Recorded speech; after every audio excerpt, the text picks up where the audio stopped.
Welcome to మా తెలంగాణ. ముందుగా headlines చూద్దాం. అద్దె ఇంట్లో గుట్టు చప్పుడు కాకుండా డ్రగ్స్ దందా, రెడ్ హ్యాండెడ్ గా దొరికిన డాక్టర్. ముషిరాబాద్ లో అద్దె ఇంట్లో ఉంటూ డ్రగ్స్ విక్రయిస్తున్న PG doctor John Paul.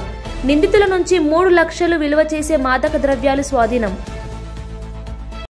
Chhattisgarh Sukma అడవుల్లో భద్రతా దళాల భారీ ఆపరేషన్. నక్సలైట్ ఆర్డినెన్స్ ఫ్యాక్టరీని ధ్వంసం చేసిన భద్రతా బలగాలు. ఘటనా స్థలం నుండి 17 రైఫిల్స్, రాకెట్ లాంచర్లు మరియు ఆయుధాల తయారీ పరికరాలు స్వాధీనం.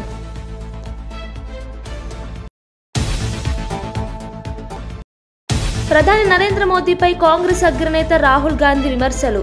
యూత్ రీల్స్ లో బిజీగా ఉండాలని మోదీ కోరుకుంటున్నారని తెలిపిన రాహుల్, బీహార్లో ప్రశ్నపత్రాల లీకేజీ ఘటనలు తరచూ జరుగుతున్నాయని ఎద్దేవా. అధికారంలోకి వస్తే మహిళలకు ఏడాదికి 30,000 రూపాయలు తేజస్వి యాదవ్ భారీ హామీ. మాయ్ బహీన్ మాన్ యోజన కింద ఆర్థిక సాయం. వచ్చే జనవరిలోనే మొత్తం డబ్బు ఒకేసారి జమ చేస్తామని హామీ. ఎన్డీఏ పథకానికి కౌంటర్గా తేజస్వి యాదవ్ ప్రకటన. కేంద్ర మంత్రి కిషన్ రెడ్డి బీఆర్ఎస్ కుమ్మక్కయ్యారన్న పొన్నం. బీజేపీని బీఆర్ఎస్-2గా మార్చేశారనే తీవ్ర విమర్శలు. జూబ్లీహిల్స్ లో బీజేపీకి 10,000 ఓట్లు కూడా రావని సవాల్. జూబ్లీహిల్స్ ఉప ఎన్నికపై రాజకీయ వాతావరణం వేడెక్కింది. కాంగ్రెస్ మంత్రి పొన్నం ప్రభాకర్ కేంద్ర మంత్రి కిషన్ రెడ్డిపై కఠిన వ్యాఖ్యలు చేశారు. కిషన్ రెడ్డి మాటలు జోక్లా ఉన్నాయి. గత ఎన్నికల్లో వచ్చిన 25,000 ఓట్లు ఈసారి 10,000కి చేరవు అని విమర్శించారు. బీజేపీ, బీఆర్ఎస్లు కుమ్మక్కై ప్రజలను మభ్యపెడుతున్నారని ఆరోపించారు. సికింద్రాబాద్ ఎంపీగా 10 ఏళ్లుగా కిషన్ రెడ్డి జూబ్లీహిల్స్ అభివృద్ధి కోసం ఏం చేశారని ప్రశ్నించారు. తమ అభ్యర్థి విజయం కోసం కష్టపడాలని, మోసపూరిత రాజకీయాలకు లొంగవద్దని ఆయన పార్టీ శ్రేణులకు సూచించారు. జూబ్లీహిల్స్ ప్రజలు కాంగ్రెస్ కు మద్దతు ఇచ్చి అభివృద్ధికి బాటలు వేస్తారని నమ్మకం వ్యక్తం చేశారు. ద్వంద్వ రాజకీయాలకు ప్రజలు గట్టి సమాధానం చెబుతారని పొన్నం ప్రభాకర్ స్పష్టం. 10,000 కంటే ఓట్లు దాటాయని నేను ఛాలెంజ్ చేస్తా ఉన్నా. మీరు నేరుగా ఇండైరెక్ట్ గా టీఆర్ఎస్ తోటి కుమ్ముక్కై తిరిగి అదే అభ్యర్థికి టికెట్ ఇచ్చి ప్రచార సరళిని మొత్తంగా దింపుడు గల్లెంలాగా భారతీయ జనతా పార్టీ వ్యవస్థనంతా టీఆర్ఎస్ హ్యాండ్ ఓవర్ చేసినారు. మీ ఎన్నికల్లో వాళ్ళ మద్దతు తీసుకున్న దానికి తిరిగి గురుభక్తిగా ఈ ఉప ఎన్నికలో టీఆర్ఎస్ కు లోపాయకారిగా మద్దతు చేస్తున్నారనేటువంటి మాట యావత్ జూబ్లీహిల్స్ నియోజకవర్గ ప్రజల చర్చ. 11 నాడు జరిగే ఎన్నికల్లో మీ అభ్యర్థికి 10,000 లోపు ఓట్లు వస్తాయి. ఛాలెంజ్ చేయదలుచుకున్నారా కిషన్ రెడ్డి గారు అని అడుగుతా ఉన్నాం. భారతీయ జనతా పార్టీ కేంద్రంలో అధికారంలో ఉన్న పార్టీ. ఈ నియోజకవర్గానికి కేంద్ర మంత్రిగా వ్యవహరిస్తున్న మీరు 10 సంవత్సరాలుగా జూబ్లీహిల్స్ నియోజకవర్గానికి ఏమి చేసినారో చెప్పగలుగుతారా అని అడుగుతా ఉన్నాం. జూబ్లీహిల్స్ గురించి కనీస శ్రద్ధ లేని, పట్టించుకొని మీరు ఈ ఉప ఎన్నికల్లో ప్రగల్భాలు పలుకుతూ గెలుస్తుందనడం అంటే ప్రజలు నవ్వుకుంటున్నారు మీ తీరు పట్ల. అందుకే వెంటనే ఇప్పటికైనా నిజాయితీగా ఎన్నికల్లో మీ అభ్యర్థిని మోసం చేయకుండా, మీ అభ్యర్థిని ఎదుటి పార్టీకి అమ్మకుండా నిజాయితీగా పనిచేయమని రాజాసింగ్ గారు చెప్తున్నట్టుగా ఆ విధంగా వ్యవహరించమని డిమాండ్ చేస్తా ఉన్నాను. ఆంధ్రప్రదేశ్ మాజీ ముఖ్యమంత్రి వైఎస్ జగన్ ప్రస్తుత ప్రభుత్వంపై ఘాటైన వ్యాఖ్యలు చేశారు. అన్నదాత సుఖీభవ పేరుతో రైతులకు సాయం చేస్తామని చెప్పి చేతులెత్తేసిందని, పెట్టుబడి సాయం కింద వాగ్దానం చేసిన 40,000 స్థానంలో కేవలం 5,000 ఇచ్చారని విమర్శించారు. వైసీపీ పాలనలో రైతులకు కష్టమొస్తే ఉచిత పంటల బీమా ద్వారా వెంటనే ఇన్సూరెన్స్ డబ్బులు అందించేవాళ్లమని గుర్తు చేశారు. కానీ ఇప్పుడు ప్రభుత్వం రైతు సమస్యల పట్ల పూర్తిగా నిర్లక్ష్యం చూపుతోందని అన్నారు. రైతుల పట్ల ఇంత నిర్లక్ష్య ధోరణి అనేది ఎప్పుడూ చూడలేదని, కొత్త పాలనలో పంటల భద్రతకు హామీ లేదని జగన్ పేర్కొన్నారు. అంటే పూర్తిగా రైతును వెన్ను విడిచారు. 40,000 ఇవ్వాల్సిన చోట 5,000 ఇచ్చారు పెట్టుబడి సహాయం కింద. 2 ఏళ్ళకి కలిపి 20,000 ఇన్పుట్ సబ్సిడీ రూపాయి రాల. ఇన్ని కలామిటీస్ జరిగిన, ఇన్ని ఇబ్బందులు పడినా చివరికి ఉచిత పంటల బీమా ద్వారా రైతులకు ఉచితంగా ఇన్సూరెన్స్ అనేది వైఎస్ఆర్సీపీ ప్రభుత్వ హయాంలో ఏ రైతు ఇబ్బంది పడుకోకుండా, ఏ రైతుకు ఏ కష్టం వచ్చినా కూడా వెంటనే ఆ రైతుకు ఉచిత పంటల బీమా ద్వారా ఇన్సూరెన్స్ సొమ్ము వచ్చింది. అలాంటిది దాదాపుగా చెప్తా ఉన్నారు కథలు. 3.5 ఎకరాలు ఉంటే దాదాపుగా 70,000, 66,000 ఇన్సూరెన్స్ డబ్బులు గతంలో అందుకున్న పరిస్థితులు చెప్పుకుంటా ఉన్నారు, రైతులు గుర్తు చేసుకుంటా ఉన్నారు. అది కూడా ఈ పొద్దు రైతులకు రాకుండా పోయింది.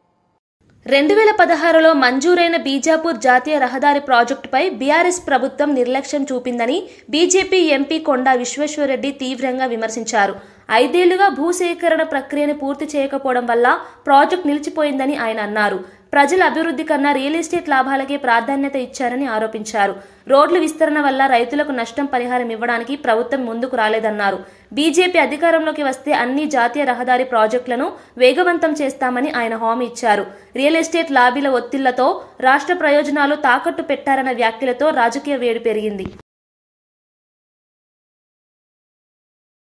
నిన్నైన ఘటన నిజంగానే ఘోరంగా ఉన్నది. ఆ రిచ్ లైన్ రోడ్ నిజాం జమానా కట్టించిందే కొనసాగుతా ఉన్నది.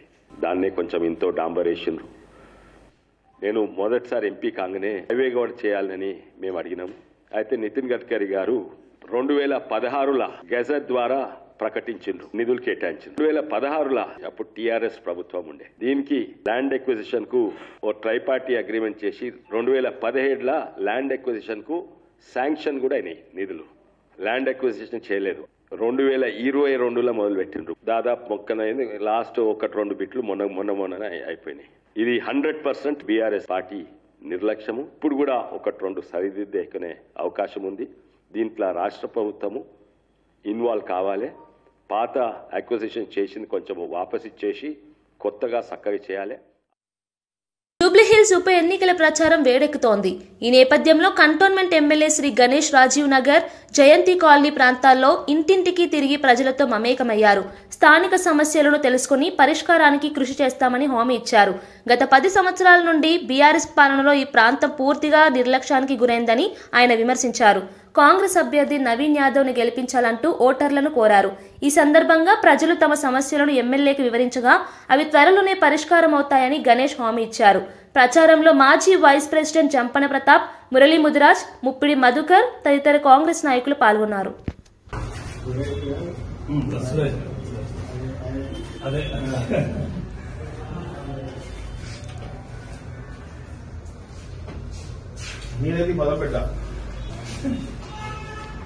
డాడీ లేదా అదే ఎమ్మెల్యే సార్ డాడీ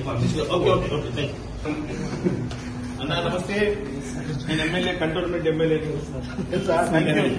ఈ ఓటు అడగడానికి వచ్చాను. దయచేసి మీ అమూల్యమైన ఓటు కాంగ్రెస్ అస్తం గుర్తుకి ఓటేసి గెలిపించాలని కోరుతున్నాను. ఎలా ఉంది ప్రస్తుతం ట్రెండ్ ఎట్లు? మన గవర్నమెంట్ ఉంది చెప్పండి అందరికి. వాళ్ళకి నేను దీనిలో రాజకీయ సాధారణ చాలా రోజు ముందు వచ్చిన ఆర్డర్. అమ్మా నమస్తే, నేను కాంగ్రెస్ పార్టీ నుంచి వచ్చాను. దయచేసి కాంగ్రెస్ స్వామి రిజిస్టర్ చేశారు. ఆల్రెడీ ముందు రిజిస్టర్ చేశారు. ఎట్లుందా స్వామి? బాగుంది నవీన్ యాదవ్ గారి బయట మార్కెట్ లో బాగానే పేరు బాగానే వినిపించింది.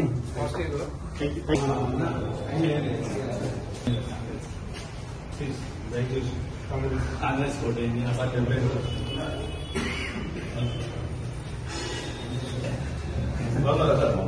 కంటోన్మెంట్ ఎమ్మెల్యే శ్రీ గణేష్ గారు సార్, దయచేసి హస్తం గుర్తు కోటే ప్లీజ్ సభలో కూడా చెప్పండి.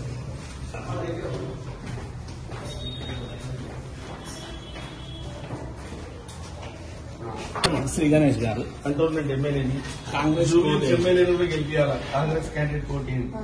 Thank you. మాజీ మంత్రి ఎమ్మెల్యే జగదీష్ ముఖ్యమంత్రి రేవంత్ రెడ్డి, ఇరిగేషన్ మంత్రి ఉత్తమ్ కుమార్ రెడ్డిపై తీవ్ర విమర్శలు చేశారు. రాష్ట్ర ఇరిగేషన్ రంగంపై వారికి కనీస అవగాహన లేదని ఆరోపించారు. 60 ఏళ్ల పాలనలో మీరు చేసినది ఏమిటి? ఇప్పుడు ఎవరో రాసిచ్చిందే చదువుతున్నారు, కొంచెమైనా సిగ్గుండాలి అంటూ ఎద్దేవా చేశారు. సీఎం రేవంత్ అబద్దాలతో ప్రజలను మభ్యపెడుతున్నారని, ఉత్తమ్ వ్యాఖ్యలు జల వనరుల అభివృద్ధిని వెనక్కి లాగుతున్నాయని ఆయన విమర్శించారు. తెలంగాణ రైతుల ఆశలతో ఆడుకోవద్దని హెచ్చరిస్తూ బీఆర్ఎస్ పాలనలో చేపట్టిన ప్రాజెక్టులు రాష్ట్రానికి జీవనాడిగా నిలిచాయని పేర్కొన్నారు. అభివృద్ధి కంటే రాజకీయ ప్రతీకారమే కాంగ్రెస్ ధ్యేయమైందని జగదీష్ అన్నారు. ఉండాలి కదా మాట్లాడడానికి, కొంచెమైనా అబద్ధాలకు కూడా ఒక హద్దు ఉండాలి కదా. ఎక్కడ చూపించగలుగుతారు? టీఆర్ఎస్ బాధ్యత, బీఆర్ఎస్ బాధ్యత. నిన్న మాట్లాడిన మీ మొదటి అబద్ధం కేసీఆర్ హరీష్ రావులు కలిసి సంతకం పెట్టిండ్రు 512 299 అని మాట్లాడింది. చెప్పు దెబ్బలకు సిద్ధమని నేను అడుగుతా ఉన్నా. మీ సమైక్య ఆంధ్రప్రదేశే ఆ జీవో ఇచ్చిపోయింది. ఆ విషయాన్ని మేం చెప్పలే, కేంద్రమే స్వయంగా అపెక్స్ కమిటీ సమావేశ సందర్భంగా మినిట్స్ను స్పష్టం చేసింది చాలా క్లియర్గా. 2013లోనే ప్రాజెక్టుల వారీగా నీళ్ళు కేటాయిస్తున్నాం, ఈ రకంగా తెలంగాణ ఆంధ్రప్రదేశ్లో విడిపోతే కూడా ఇబ్బంది లేకుండా అని చెప్పి చెప్తూ మోసం చేస్తూ తెలంగాణను ఆనాటి సమైక్య ఆంధ్రప్రదేశ్లో ప్రాజెక్టుల వారీగా రాసిచ్చింది. 298.8 టీఎంసీలు తెలంగాణ ప్రాజెక్టులకి, 512 టీఎంసీలు ఆంధ్రప్రదేశ్కి ఇస్తున్నట్టు దాని మినిట్స్లోనే ఉంది, వాళ్ళు ఇచ్చిన మినిట్స్లోనే ఉంది. ఆ తర్వాత అనేక వేదికల మీద కేసీఆర్ గారు వ్యతిరేకిస్తూ మా వాటా 713 రావాలి, నిగర జలాలు మిగిలిన జలాలు మొత్తం కలిపి మా కృష్ణాలో 713 టీఎంసీలు రావాలి అని చెప్పి ప్రతి వేదికలో కొట్లాడి ట్రిబ్యునల్ వెయ్యాలి మాకు ప్రత్యేకంగా.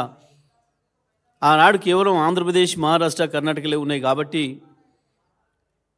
మాకు నష్టం జరుగుతుంది, ఇవాళ మేము సొంత రాష్ట్రంగా అయినాం కాబట్టి మా వాటా మాకు రావాలి, దానికి కమిషన్ వేయాలి అని చెప్పి కొట్లాడి వేయించింది కేసీఆర్ గారు. ప్రతి వేదికలో మేము వ్యతిరేకించుకుంటూ వచ్చినాం. ఆ ఇచ్చిన 299 టీఎంసీలను వాడే మొక్కలు కాదు మీరు. దానికి కూడా కేఆర్ఎంబి గత సంవత్సరం లెటర్ రాసింది. ఈసారి 1010 టీఎంసీల నీళ్ళు వచ్చినాయి అందుబాటులోకి. ఆంధ్రప్రదేశ్ వాళ్ళ వాటా 630 టీఎంసీలు అయితే ఇంకా ఎక్కువ వాడుకుంది, ఇప్పటికీ 650 పైన వాడుకున్నారు ఆంధ్రప్రదేశ్. మీ తెలంగాణ ముఖాలకి 250 కూడా వాడలేదు, ఇంకా మీవే ఉన్నాయి ఇంకా 66 టీఎంసీలు వాడుకోండి అని చెప్తే కూడా నాగార్జునసాగర్ ఎడమ కాలువ కింద పంట పొలాలు ఎండబెట్టారు తప్ప నీళ్ళు మీ ముఖాలకి. గింత చేతగా దద్దమ్మలు మీరు కేసీఆర్ అన్యాయం చేసిన మాట్లాడతారు. ఎప్పుడు ప్రారంభమైన ప్రాజెక్టు ఎవడున్నాడు? 1983లో 83లో మొదలుపెట్టి పులులు భయపడతాయనే వంకబెట్టి, నిజమే ప్రపంచంలో ఎక్కడ లేని టెక్నాలజీ, ఇంకా సిగ్గులేక ఇయ్యాల సంకలు గుద్దుకుంటున్నారు ప్రపంచంలో ఎక్కలేని టెక్నాలజీ తెచ్చినామని. అవి ప్రపంచంలో ఎక్కలేని టెక్నాలజీ తెచ్చి పొక్కలు దూకింది, అయిపోయింది, రాకుండా బయటికి. చచ్చిపోయిన శవాలను తీసే ముఖాలు కూడా కావు, మీకు సిగ్గు లేకుండా ఇంకా మాట్లాడుతున్నారు. ఇక్కడి వాళ్ళు కారు కాబట్టి పాపం ఆ కార్మికులు, ఆ కుటుంబాలు మీడియాకు అందుబాటులో లేరు కాబట్టి బతికిపోతున్నారు. అసలు ఎట్లా నిద్రపడుతుంది? గంత ద్రోహం చేసి ఇవాళ ఏదైతే సర్వే చేసినామని చెప్పి గొప్పలు చెప్పుకోవడానికి పోయినరో ఈ మునగాని టెక్నీషియన్లు, ఆ సర్వే చేసిన తర్వాత మాత్రమే తేవాల్సి ఉండే ఈ టెక్నాలజీ. వాస్తవానికి ఆ సర్వే జరిగిన తర్వాత మాత్రం. శ్రీకాకుళం జిల్లా పాతపట్నం నియోజకవర్గ అభివృద్ధిపై కేంద్ర మంత్రి రామ్మోహన్ నాయుడు, రాష్ట్ర మంత్రి అచ్చెన్నాయుడు స్పష్టమైన హామీ ఇచ్చారు. అత్యంత వెనుకబడిన ఈ ప్రాంతాన్ని అన్ని రంగాల్లో అభివృద్ధి చేస్తామని వారు తెలిపారు. పాతపట్నం ప్రజలు ఎదుర్కొంటున్న రహదారి, విద్యుత్, తాగునీటి సమస్యలను త్వరలో పరిష్కరిస్తామని హామీ ఇచ్చారు. కేంద్ర, రాష్ట్ర ప్రభుత్వాల సమన్వయంతో కొత్త అభివృద్ధి ప్రాజెక్టులు రానున్నాయని ప్రకటించారు. ఈ సందర్భంగా ప్రజలతో మాట్లాడిన మంత్రి అచ్చెన్నాయుడు, పాతపట్నం ప్రజల ఆశయాలే మా ప్రాధాన్యం అన్నారు. రామ్మోహన్ నాయుడు మాట్లాడుతూ ఈ ప్రాంతం అభివృద్ధి భారతదేశ సమగ్ర వృద్ధికి భాగం అవుతుంది అని పేర్కొన్నారు. ఎవరు సహాయం చేయనట్టుగా చచ్చిపోయిన వాళ్ళకి 17 లక్షల రూపాయలు చంద్రబాబు నాయుడు గారు వారికి ఇతోధికంగా సహాయం చేశారు. మోడీ గారు 2 లక్షల రూపాయలు సహాయం చేసి వాళ్ళందరికీ ఇబ్బంది లేకుండా, కష్టం లేకుండా మేము ఆదుకుంటే ప్రతి ఓడు రావడం, మైకు పట్టుకోవడం చంద్రబాబు నాయుడు వల్ల జరిగింది. చంద్రబాబు నాయుడు అజాగ్రత్త వల్ల జరిగిందని ఏదో జగన్మోహన్ రెడ్డి పిచ్చోడు మాట్లాడుతుంటే ఒక అర్థం ఉంది. సీనియర్లు ధర్మాన ప్రసాద్, బొత్స సత్యబాబు ఆయన మాట్లాడకపోతే ఈయన పని అయిపోతుందని ఆయన అలాగే మాట్లాడాడు, ఈయన అలాగే మాట్లాడారు. ఒకవేళ మేము ఇచ్చిన 15 లక్షలు చాలకపోతే 1 లక్ష 2 లక్షలు ఎక్కువ ఇవ్వండి అని అడిగితే దానికి అర్థం ఉంది. కానీ దీనికి చంద్రబాబు నాయుడే కారణం, అసమర్థులని సిగ్గు సిగ్గు లేకుండా సీనియర్లు మాట్లాడుతుంటే నాకు జాలి కలుగుతుందని చెప్పి మీ అందరికీ తెలియజేస్తున్నాను. ఎక్కడా కూడా ఎటువంటి లోటు లేకుండా మీరెవరైతే మా మీద నమ్మకం పెట్టుకున్నారో మంచి పనులు తీసుకొని రండి, అన్ని కూడా చేకూర్చే బాధ్యత మేము తీసుకుంటాం. 24 గంటలకి 24 గంటలు కూడా కష్టపడి ప్రజల మధ్యలో ఉండాలనంటే ఉండైనా సరే మీ అందరికీ కూడా న్యాయం చేస్తామని మా మీద నమ్మకం పెట్టుకున్న వాళ్ళందరికీ కూడా ఈ సందర్భంగా తెలియజేస్తున్నాం. బీహార్లో రాబోయే అసెంబ్లీ ఎన్నికల నేపథ్యంతో ఆర్జేడీ నేత తేజస్వి యాదవ్ కీలక హామీ ఇచ్చారు. రాష్ట్రంలో తమ పార్టీ అధికారంలోకి వస్తే మహిళల సంక్షేమం కోసం ఏడాదికి 30,000 రూపాయల ఆర్థిక సాయం అందిస్తామని ప్రకటించారు. మహిళల ఆర్థిక స్వావలంబన బీహార్ అభివృద్ధికి మూల స్తంభమని ఆయన పేర్కొన్నారు. పేద కుటుంబాల మహిళలకు ఈ పథకం ద్వారా జీవన ప్రమాణాలు మెరుగవుతాయని తేజస్వి తెలిపారు. బీహార్లో నిరుద్యోగం, మహిళల భద్రత వంటి సమస్యలను ప్రాధాన్యతగా తీసుకుంటామని, కొత్త పాలనలో సమాన హక్కులు కల్పిస్తామని వాగ్దానం చేశారు. ఈ హామీతో రాష్ట్ర రాజకీయ వాతావరణం ఒక్కసారిగా వేడెక్కింది.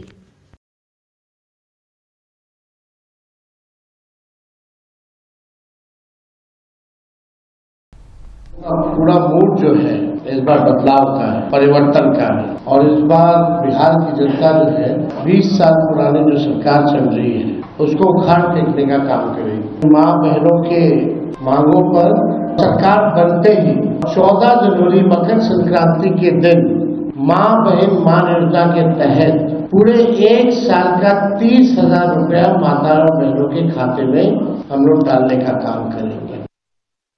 Hyderabad market committee vice chairman Kotla Srinivas BRS working president KTR పై తీవ్రమైన వ్యాఖ్యలు చేశారు. హైడ్రా ప్రాజెక్టు వల్ల జరుగుతున్న అభివృద్ధిని దాచిపెట్టే ప్రయత్నం కేటీఆర్ చేస్తున్నారని ఆయన ఆరోపించారు. ప్రజలకు మేలు చేసే పనులను కూడా రాజకీయ లాభాల కోసం వక్రీకరిస్తున్నారని మండిపడ్డారు. నగర అభివృద్ధి, రోడ్ల విస్తరణ, హైడ్రా ఇన్ఫ్రాస్ట్రక్చర్ ద్వారా వేలాది మంది లబ్ధి పొందుతున్నారని చెప్పారు. ఇలాంటి ప్రాజెక్టులను అడ్డుకోవడం ప్రజల ప్రయోజనాలకు వ్యతిరేకమని పేర్కొన్నారు. కేటీఆర్ వంటి నేతలు రాష్ట్ర అభివృద్ధికి అడ్డు తగలకూడదని హితవు పలికారు. ప్రజలు ఇప్పుడు అవగాహనతో ఉన్నారని, వాస్తవాన్ని గుర్తించి అభివృద్ధికి తోడ్పడతారని కోట్ల శ్రీనివాస్ అన్నారు. కేటీఆర్ గారు, హరీష్ రావు గారు, కేసీఆర్ గారి బలం చూసుకొని ఏ భూ కబ్జాదారులైతే భూములను లాక్కొని నది పరివాహ ప్రాంతాలను లాక్కొని కబ్జా చేసిర్రో వాటి కోసమే హైడ్రాని ఏర్పాటు చేయడం జరిగింది. గౌరవ ముఖ్యమంత్రి రేవంత్ రెడ్డి గారు ఈ హైదరాబాద్ నగరాన్ని మినీ ఇండియాగా తయారు చేయాలని, ఈ హైదరాబాద్ నగరాన్ని అన్ని దేశంలోని నగరాల సరసన ఉంచాలని, భూ కబ్జాదారుల నుండి ప్రభుత్వ భూములను, అదే విధంగా చెరువులను, అదే విధంగా నది పరివాహక ప్రాంతాలన్నింటినీ కూడా పరిరక్షించాలని ఒక దూరదృష్టితోని గౌరవ ముఖ్యమంత్రి రేవంత్ రెడ్డి గారి మేధో మదనంలో పుట్టిన ఒక మానస పుత్రికనే ఈ హైడ్రా. ఈ హైడ్రా గురించి టిఆర్ఎస్ వాళ్ళు ఎందుకు భయపడుతున్నారని సందర్భంగా అడగదలుచుకున్నా. మీరు సూటిగా మిమ్మల్ని ఒక ప్రశ్న అడుగుతా ఉన్నాను ఈ వేదిక ద్వారా. మీరు భూ కబ్జాదారులకు ప్రోత్సహిస్తున్నారా? ప్రోత్సహిస్తారంటే ప్రోత్సహిస్తున్నారని చెప్పండి. కానీ ఒక బృహత్ కార్యక్రమాన్ని ఇలా రాష్ట్ర ప్రభుత్వం చేపట్టి ఏదైతే కబ్జాలలో బలైపోతున్న భూములను పరిరక్షించి ఈ గ్రేటర్ హైదరాబాద్ నగరంలో ఉన్న విలువైన భూములను రక్షించి ఇలా పేదలకు ఇయ్యాలని, ఇంద్రమ్మ ఇండ్లు కట్టించి ఇయ్యాలని ఒక దూరదృష్టితోటి ఇలా ప్రభుత్వం ప్రయత్నిస్తుంటే జూబ్లీ హిల్స్ ఎన్నికల్లో మాత్రము ఒక విష రాజకీయాలు, ఒక స్వార్థ రాజకీయాలు ఈ రోజు పెనవేసుకున్నాయి. అక్కడ ముఖ్యంగా కేటీఆర్ గారు ఖబర్దార్, మీరు ఏదైతే ప్రచారంలో ఉపయోగిస్తున్న పదజాలం కానివ్వండి, అదే విధంగా గౌరవ ముఖ్యమంత్రి గారి పట్ల మీ యొక్క భాషను మార్చుకోకపోతే జూబ్లీ హిల్స్ ప్రజలను. బీహార్లో ఎన్నికల ప్రచారంలో పాల్గొన్న కాంగ్రెస్ అగ్రనేత రాహుల్ గాంధీ ప్రధాని నరేంద్ర మోదీపై ఘాటు విమర్శలు చేశారు. యువతను రీల్స్ తీసేలా ప్రోత్సహించి నిజమైన సమస్యల నుండి దృష్టి మళ్లిస్తున్నారని ఆయన ఎద్దేవా చేశారు. బీహార్లో తరచూ జరుగుతున్న ప్రశ్నపత్రాల లీకేజీ ఘటనలపై మోదీ మౌనం ఆందోళన కలిగిస్తోందని అన్నారు. ప్రజల సమస్యల కంటే ప్రచార రాజకీయాలపై ప్రధాని దృష్టి ఎక్కువగా ఉందని విమర్శించారు. రైతు సంక్షేమం, నిరుద్యోగం, విద్యారంగం వంటి ప్రధాన అంశాలపై కేంద్ర మంత్రి మండలి మౌనం ఎందుకు వహిస్తోందని ఆయన ప్రశ్నించారు. బీహార్ యువత భవిష్యత్తును కాపాడాలంటే ప్రజలు అవగాహనతో ఓటు వేయాలని రాహుల్ గాంధీ పిలుపునిచ్చారు. భోజన్ आता है क्या? नहीं. नरेंद्र मोदी ने आपको यह नहीं बताया कि जब आप रील बनाते हो और अपने दोस्त को बेचते हो तो फायदा अंबानी को होता है, फायदा अदानी को होता है. नरेंद्र मोदी ने आपको यह नहीं बताया कि बिहार में किसानों से छीनकर 1 रुपए में अदानी को जमीन दी गई है. ₹1 प्रति एकड़ में अदानी को जमीन दी गई है। यह नरेंद्र मोदी ने आपको नहीं बताया। अमित शाह ने आपसे कहा, चुनाव में उसने कहा कि बिहार में उद्योग लगाने के लिए जमीन नहीं है, उद्योग लगाने के लिए जमीन नहीं है, मगर अदानी जी को फ्री गिफ्ट देने के लिए बहुत जमीन है। అంబర్పేట్ డీడీ కాలనీ కిడ్నాప్ కేసును పోలీసులు ఛేదించారు. ఈ ఘటనలో పాల్గొన్న 10 మంది నిందితులను పోలీసులు అదుపులోకి తీసుకున్నారు. మంత్రి శ్యామ్ అనే వ్యక్తిని కిడ్నాప్ చేసి 1.5 కోట్లు డిమాండ్ చేసినట్లు విచారణలో తేలింది. ప్రధాన నిందితురాలు మాధవీలత అమెరికాలో బాధితుడితో వివాహం చేసుకుని విడాకులు తీసుకున్న తర్వాత ఈ కుట్ర పన్నినట్లు తెలుస్తోంది. మరో నిందితుడు సాయి ఈ గ్యాంగ్కి సూత్రధారిగా ఉన్నాడు. పోలీసులు నిందితుల వద్ద నుంచి 3 కార్లు, 2 బైకులు, 8 మొబైల్ ఫోన్లు, డ్రగ్స్ సామాగ్రిని స్వాధీనం చేసుకున్నారు. బాధితుడు తెలివిగా తప్పించుకొని పోలీసులకు సమాచారం ఇవ్వడంతో కేసు ఛేదన వేగంగా పూర్తయింది. మిగతా 4 నిందితుల కోసం గాలింపు కొనసాగుతోందని ఈస్ట్ జోన్ డీసీపీ బాలస్వామి తెలిపారు. వెళ్ళిపోవడం జరిగింది. దీనికి సంబంధించి ఆ రోజు అర్ధరాత్రే మనము కిడ్నాప్ చేసినటువంటి మొదటి కారుని చర్లపల్లి సమీపంలో ఒక అటవీ ప్రాంతంలో దాన్ని కనుగొనడం జరిగింది. అది దాని పూర్వాపరాలు పరిశీలించినప్పుడు అది లాంగ్ డ్రైవ్ కార్స్ నుంచి రీసెంట్గా రెంట్కి తీసుకొని దాన్ని కిడ్నాప్లో వాడడం జరిగింది. దాని తర్వాత అక్యూజ్డ్ పర్సన్స్ ఎవరైతే ఉన్నారో వాళ్ళు వేరే ఇంకొక 2 కార్లు తీసుకొని 2 వీలర్స్ మీద అందరు కూడా పారిపోవడం జరిగింది. దీనికి సంబంధించి during the course of investigation మంత్రి శ్యామ్ అనే ఇతను డీడీ కాలనీ సాయి కృప రెసిడెన్సీ కృష్ణతేజ రెసిడెన్సీలో దాదాపు 3 years నుంచి ఉంటున్నాడు. సో అక్కడ ఇతనికి దాదాపు 30 సంవత్సరాల కిందనే ఫస్ట్ మ్యారేజ్ అయింది ఇక్కడ A1 మాధవీలత తోటి. ఈమె యుఎస్లో దాదాపు 10 years ఉన్న తర్వాత 2005లో హైదరాబాద్ రావడం జరిగింది. హైదరాబాద్ వచ్చిన తర్వాత మా యుఎస్లోనే ఫస్ట్ డైవర్స్ అయింది. బట్ తర్వాత మళ్ళీ హైదరాబాద్ వచ్చి దాదాపు 22 వరకు కూడా ఇద్దరు కలిసి ఉండడం జరిగింది. సో ఈ A1కి సంబంధించి ఈమె పేరు మాధవీలత. ఈమె వీళ్ళ హస్బెండ్కి లాస్ట్ 3 years నుంచి దూరంగా ఉంటుంది. ఇతను దూరంగా ఉన్నప్పుడు ఇంకొక ఆమెను పెళ్లి చేసుకోవడం జరిగింది. ఆమె పేరు ఫాతిమా. సో ఇతని పేరు కూడా మంత్రి శ్యామ్ నుంచి అలీ అని పేరు మార్చుకొని ఆ మ్యారేజ్ కూడా చేసుకున్నాడు. సో దీంతో ఆమె ఇతని పైన కక్ష కట్టి, అంటే మా పిల్లల్ని తర్వాత మమ్మల్ని ఎవరు చూసుకుంటలేరు అనే ఉద్దేశంతో ఇతనికి తగిన శాస్తి చేయాలనే ఉద్దేశంతో ఈ కిడ్నాప్ ప్లాన్ అనేది చేయడం జరిగింది. సో అందులో ఫస్ట్ దీనికంటే ఫ్యామిలీ ఇష్యూస్ కంటే ముందు ఈ విక్టిమ్ ఎవరైతే ఉన్నారో మంత్రి శ్యామ్ అనే అతను రీసెంట్గా ఒక 2 months బ్యాక్ ఇతనికి సంబంధించిన అంటే ఇతని పూర్వీకుల నుంచి అంటే ఫాదర్ నుంచి వచ్చినటువంటి బంజరాయిల్స్లో ఉన్న ఒక షాపింగ్ కాంప్లెక్స్ని దాదాపు 20 నుంచి 22 కోట్లకు అమ్మడం జరిగింది. దానికి సంబంధించి కొన్ని డెట్స్ ఉంటే అవి అతను కంప్లీట్ చేశాడు. So remaining amount. జూబ్లీహిల్స్ ఉప ఎన్నికలో కాంగ్రెస్ పార్టీ అభ్యర్థి నవీన్ యాదవ్ కు మద్దతుగా మంత్రి పొన్నం ప్రభాకర్, ఏఐసిసి ఇన్ఛార్జ్ మీనాక్షి నటరాజన్ ప్రచారం నిర్వహించారు. ఈ సందర్భంగా మంత్రి మాట్లాడుతూ నవీన్ యాదవ్ విద్యావంతుడు, ప్రజల సమస్యలను దగ్గరగా అర్థం చేసుకునే నాయకుడు అని ప్రశంసించారు. జూబ్లీహిల్స్ అభివృద్ధికి ఆయన కృషి చేస్తారని, పాత సమస్యలను పరిష్కరించి ప్రాంతాన్ని ఆధునికంగా తీర్చిదిద్దుతారని నమ్మకమన్నారు. కాంగ్రెస్ ప్రభుత్వ సంకల్పం ప్రజల జీవితాలను మెరుగుపరచడం, నిరుద్యోగ యువతకు అవకాశాలు కల్పించడమని తెలిపారు. బీఆర్ఎస్, బీజేపీ పార్టీల మధ్య గుట్టుచప్పుడు కాకుండా ఒప్పందాలు జరుగుతున్నాయని విమర్శించారు. ప్రజలు ఈసారి వివేకంగా ఆలోచించి అభివృద్ధి దిశగా ఓటు వేయాలని పిలుపునిచ్చారు.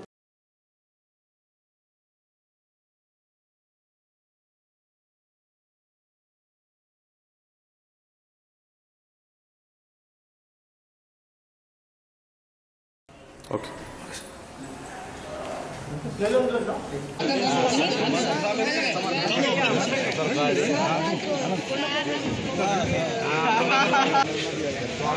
चाहिए आपका प्रसिद्ध नौजवान लड़ने वाला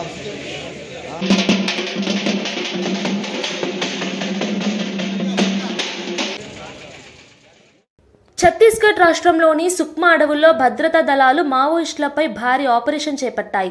ఈ దాడిలో నక్సలైట్ ఆర్డినెన్స్ ఫ్యాక్టరీని పూర్తిగా ధ్వంసం చేయడంలో విజయాన్ని సాధించాయి.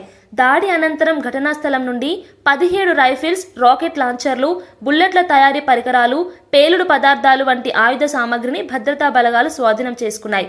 డీఆర్జీ బృందం అత్యంత వ్యూహాత్మకంగా ఈ ఆపరేషన్ నిర్వహించినట్లు జిల్లా ఎస్పీ కిరణ్ చవాన్ వెల్లడించారు.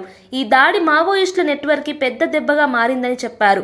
సుక్మా అడవుల్లో ఆయుధాల మరమ్మత్తు, తయారీకి ఉపయోగిస్తున్న రహస్య స్థావరం ఇప్పుడు పూర్తిగా శిథిలావస్థకు చేరిందని తెలిపారు. భద్రతా బలగాల చురుకైన చర్యతో మావోయిస్టుల దుశ్చర్యలకు కొంతవరకు అడ్డుకట్ట పడిందని అధికారులు పేర్కొన్నారు.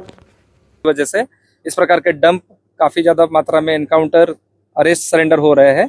नक्सलियों को मैं यही अपील करना चाहूंगा कि जल्द से जल्द सरेंडर कर दे और पूरे इलाके में शांति प्रस्थापित की जाए। माओवादियों की कौन सी कमेटी वहाँ पर सक्रिय रही है? माओवादियों की PLJ बटालियन नंबर 1 उस एरिया में सक्रिय रही है और ये जो पूरा डंप मिला है PLJ बटालियन 1 नंबर का ही डंप है। सर मुठभेड़ हुई या कोई बड़ा लीडर वहाँ होने की मदद की? नहीं, वहाँ मतलब हमने ऑपरेशन लॉन्च किया था। ऑपरेशन के दौरान, सर्चिंग के दौरान ये डंप वहाँ मिला है। सर आने वाले समय में ऑपरेशन और तेज होने की? हाँ, हम लगातार ऑपरेशन जारी है। सुकमा बीजापुर का जो सीमावर्ती क्षेत्र है, गोगुंडा क्षेत्र है, कोंटा और किसाराम एरिया में लगातार ऑपरेशन DRG और CRPF द्वारा जिला सुकमा में चलाए जा रहे हैं। बड़े माओवादियों को सरेंडर की सूचना बीच में आ रही थी सर, खबरें पता चल रही थी, ऐसा कुछ पता चला है? कुछ संपर्क में है सर बड़े माओवादी सरेंडर की प्रक्रिया निरंतर चल रही है। अलग अलग मात्रा में सभी जिलों में सरेंडर के लिए नक्सली संपर्क कर रहे हैं। मैं सभी नक्सलियों से ये अपील करता हूं कि जल्द से जल्द सरेंडर करें और एरिया में शांति प्रस्थापित करें। మేడ్చల్ ఎమ్మెల్యే మాజీ మంత్రి మల్లారెడ్డి తిరుపతిలో శ్రీవారి సేవలో పాల్గొన్నారు.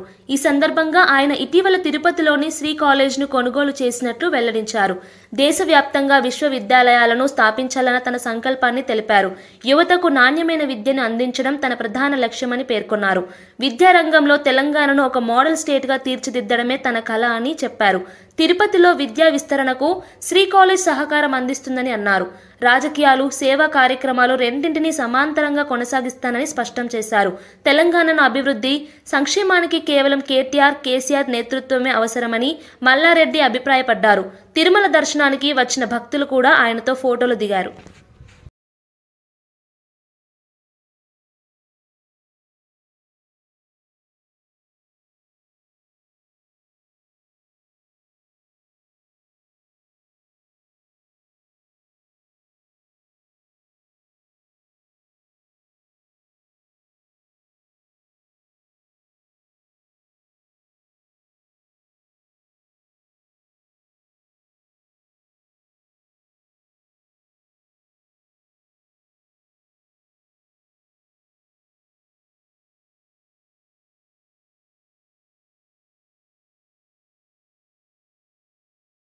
నేను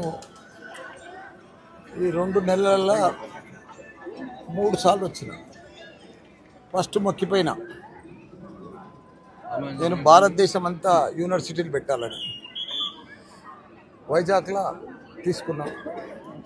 నిన్ననే తిరుపతిలో వీళ్ళది శ్రీ కాలేజ్ అని పర్చేజ్ చేసిన ఆ దేవుని దయతోటి. అక్కడ కూడా యూనివర్సిటీ పెట్టాలని దేవుని మొక్కిన. ఆ భగవంతుడే వెంకటేశ్వర స్వామి శ్రీ కాలేజ్ అనేది మాకు ఇప్పించాడు. ఇప్పుడు అక్కడ కాలేజ్ కూడా ప్రారంభించబోతుంది. రిజిస్ట్రేషన్ అయిపోయింది శ్రీ కాలేజ్. అందుకే ఆ దేవునితో మా కమ్యూనిటీలు కూడా వీళ్ళిద్దరు తిరుపతి వాళ్ళని కూడా తీసుకొని దర్శనం చేయించారు. అదే మాదిరిగా ఇండియా లెవెల్లో కూడా యూనివర్సిటీలు పెట్టాలని, దానికి తోడు తెలంగాణలో మళ్ళీ మా సీఎం కేసీఆర్ రావాలి.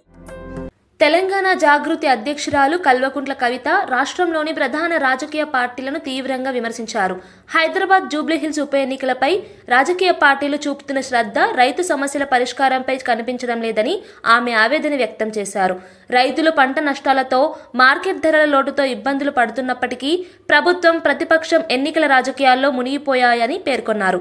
జూబ్లీహిల్స్ ఓట్ల కోసం నేతలు రాత్రింబవలు ప్రచారంలో తలమునకలై ఉన్నప్పటికీ గ్రామాల్లో రైతులు తాగునీరు, ఎరువులు, మద్దతు ధరల కోసం ఎదురు చూస్తున్నారని అన్నారు. ప్రజల సమస్యల కంటే పదవుల పోటీ ఎక్కువైపోయిందని కవిత విమర్శించారు. తెలంగాణ అసలు బలమైనది రైతు చేతిలోనే ఉందని గుర్తు చేస్తూ రైతు సంక్షేమాన్ని మర్చితే రాష్ట్ర భవిష్యత్తు దెబ్బతింటుందని ఆమె హెచ్చరించారు.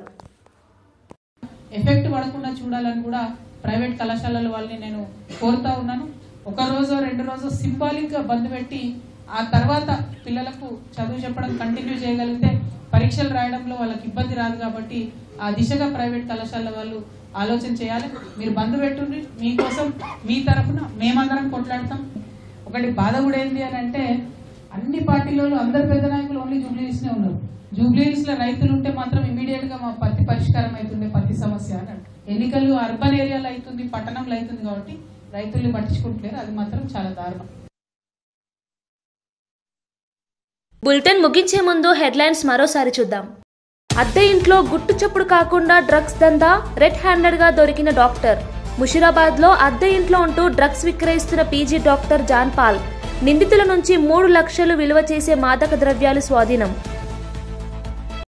ఛత్తీస్గఢ్ సుక్మా అడవుల్లో భద్రతా దళాల భారీ ఆపరేషన్. నక్సలైట్ ఆర్డినెన్స్ ఫ్యాక్టరీని ధ్వంసం చేసిన భద్రతా బలగాలు. ఘటనా స్థలం నుండి 17 రైఫిల్స్, రాకెట్ లాంచర్లు మరియు ఆయుధాల తయారీ పరికరాలు స్వాధీనం.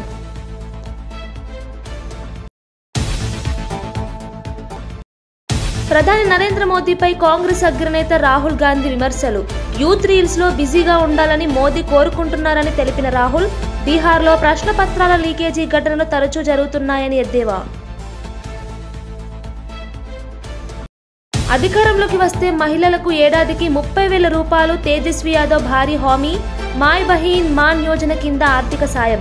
వచ్చే జనవరిలోనే మొత్తం డబ్బు ఒకేసారి జమ చేస్తామని హామీ. ఎన్డీఏ పథకానికి కౌంటర్గా తేజస్వి యాదవ్ ప్రకటన. కేంద్ర మంత్రి కిషన్ రెడ్డి బీఆర్ఎస్ కుమ్మక్కయ్యారన్న పొన్నం. బీజేపీని బీఆర్ఎస్ 2గా మార్చేశారనే తీవ్ర విమర్శలు. జూబ్లీహిల్స్ లో బీజేపీకి 10,000 ఓట్లు కూడా రావని సవాల్. ఇవి బులెటిన్ విశేషాలు. చూస్తూనే ఉండండి మా తెలంగాణ.